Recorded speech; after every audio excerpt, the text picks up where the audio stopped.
आज हमारे बीच मौजूद हैं हमारे धूपचंडी वार्ड चौकाघाट वाराणसी के लोकप्रिय पार्षद विकास चौधरी जी उर्फ चीकू जी। तो आइए जानते हैं कि जनता से आप कुछ कहना चाहेंगे। जनता से अब चुनाव सर पे है, चुनाव तिथि घोषित हो चुकी है। हम लोगों को सिंबल भी पार्टी शाम तक दे देगी, रात तक। अब यही है कि अगर मैंने 5 साल निस्वार्थ, बिना दलाली, बिना शैतानी के अगर वार्ड का विकास किया है तो आप मुझको वोट दीजिएगा। जी विकास जी, आपकी लोगों के बीच इतनी ज़्यादा लोकप्रियता क्यों और कैसे बढ़ी? ये तो योगी मोदी और हमारे मंत्री रविंद्र जायसवाल जी का है कि जो भी काम एक हम लोग सभासद के रूप में काम नहीं कर रहे हैं और जनता हमसे सभासद का की तरह उपयोग भी नहीं लेती है। किसी का कुछ हुआ, किसी का कोई जो भी बड़े से बड़ा काम हुआ, हम लोग प्रयास करते हैं और ऊपर वालों के आशीर्वाद से, स्नेह से काम हो भी जाता है। जी विकास जी, आप कितनी बार पार्षद रह चुके हैं और आप पहली बार चुनाव कब जीते थे? 2017 में हमारी श्रीमती जी चुनाव जीती थी, क्योंकि हाउस वाइफ है, महिला सीट हो गई थी इसलिए, मगर पूरा काम तो हम ही देखते हैं। सदन वदन में वो जाती हैं खाली जी। और बस 2017 में पहली बार हम लोग चुनाव जीते थे। 25 साल बाद यहाँ से माननीय मनोज राय जी जो सपा के मंत्री थे, उनको सीट को हराया गया था जी। विकास जी, आप एक मध्यवर्गीय परिवार से होकर यहाँ तक का सफ़र कैसे तय किया? और लोग कहते हैं कि आप अपने निजी खर्चों से सरकारी योजनाएं अगर नहीं भी मिलती तो आप अपने निजी खर्चों से वो सारे कार्य कराते हैं। नहीं, ऐसा नहीं। छोटा मोटा काम, जैसे अब कोई नल वल कनेक्शन होता है, मंदिरों में होता है, कहीं काऊ कीचड़ बनवाना है, तो अब हम लोग सोचते हैं कि कितना दौड़ा जाएगा। जो 2, 4, 5 या 10 हज़ार का काम है, हम लोग किसी से भी कह देते हैं। कोई भी आदमी व्यक्ति अपना उसको जानता है कि हम लोग जो भी कहेंगे तो सही काम के लिए कहेंगे, और जनता पैसा देती है, हम लोग साथ में मिल के करा देते हैं जी।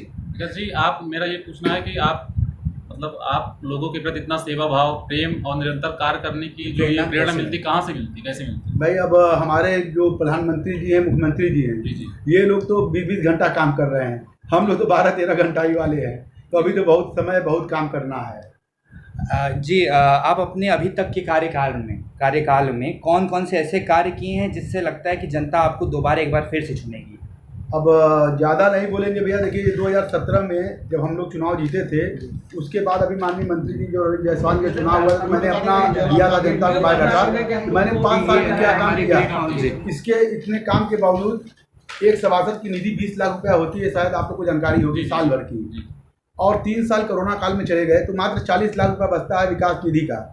मैंने 74 लाख रुपए से नाटी इमली चौराहे से लेकर अवसानगंज चौराहे तक जो एक नाला बहता था, सीवर, ओपन सीवर पूरे बनारस में बह रहा था 70 साल से, पहली बार वो मेरे वार्ड में भी नहीं है। उसके बावजूद मैंने मेयर साहब से कह के लगवाया। 74 लाख रुपए से पूरी रोड बनी, सीसी नाली बनी, सीसी नाली ढकी। 45 लाख रुपए से लेबर कॉलोनी में पेयजल की समस्या थी, 45 लाख रुपए से ट्यूबवेल लगवाया। 35 लाख रुपए से राम कोटरा चौराहे से लेकर के नाटी इमली तक सड़क बनवाई। चौका घाट से लेकर के नाटी इमली तक 72 लाख रुपए की सड़क बनवाई। तो लगभग हम 7 करोड़ रुपए का कार्य अपने क्षेत्र में हमने कराया है। अभी विवाह घर बन रहा है, थोड़ी सी गरीब बस्ती हमारे यहाँ है, लेबर कॉलोनी में पीछे, उसमें विवाह घर बनवा रहे हैं 8 लाख रुपए से, निर्माण कार्य चालू है जी। विकास जी, इतना कार्य कर चुके हैं, उसके बाद हमारा ये पूछना है, इस बार आपकी जनता आपको फिर से अगर चुनती है तो आपके मूल उद्देश्य इन फ्यूचर क्या रहेंगे, क्या होंगे, क्या करना चाहेंगे? अब तो कुछ कार्य बचे ही नहीं है क्षेत्र में। जैसे लगभग 99% कार्य हम लोग पूरा कर चुके हैं। हमारे चुनाव जीतने के पहले हमारे वार्ड में बहुत ऐसी गलियां थी जहां सीवर नहीं था, जहां पानी नहीं था, जहां लाइट नहीं थी, जहां कुछ नहीं था, वहां हम लोगों ने जो है पूरा उसको कर दिया है। फिर भी देखिए, जैसे सड़क है, नाली है, सीवर है, लाइट है, ये निरंतर का कार्य है। मतलब ये रोज खराब होता है, रोज बनता है, तो ये तो रोज का कार्य होता रहेगा जी। आप रविंद्र जायसवाल जी आपके करीबी हैं, मंत्री हैं इस समय, आप उनके बारे में क्या कहना चाहेंगे? क्या कहना चाहेंगे? मंत्री जी हमारे करीबी नहीं, मैं उनका करीबी हूँ हैं। और माननीय मंत्री जी का इतना ही कि जो भी कार्य अगर हम लोग जनहित में कार्य लेके जाते हैं तो निश्चित है कि 10 का 10 काम हम करा लेते हैं। जनहित का कोई भी कार्य माननीय मंत्री जी बाकी नहीं छोड़ते जी। आपके हिसाब से सबका साथ सबका विकास क्या है? आप देख रहे हैं जिस प्रकार से प्रदेश में शांति है और ये पैसा आ रहा है, प्रदेश में इन्वेस्टर आ रहे हैं, यही सबका साथ सबका विकास है। लोग कहते थे काशी विश्वनाथ मंदिर बन रहा है, इससे क्या होगा, रोजगार बढ़ेगा? मगर आप देख लीजिए आज बनारस में टूरिज्म इतना ज़्यादा हो गया है कि पैर रखने की जगह नहीं बनारस में, चाहे वो होटल उद्योग हो, चाहे खाना वाले हो, चाहे टोटो वाले हो, नीचे तक पूरा विकास हुआ है। यही है सबका साथ सबका विकास। आप भारतीय जनता पार्टी से जुड़े हुए हैं, तो मोदी जी और योगी जी से आपको क्या प्रेरणा मिलती है?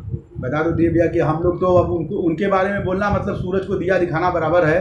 वो लोग 20-22 घंटे काम कर रहे हैं, हम लोग 12-13 घंटे काम कर रहे हैं, तो अभी हमको 10 घंटे और कार्य करना है, तब उनके बारे में कुछ सोचना है। आने वाले चुनाव में क्या चुनौतियां रहेंगी आपके लिए? कोई चुनौती नहीं भैया, क्योंकि हमने 5 साल जनता के साथ निस्वार्थ कार्य किया है।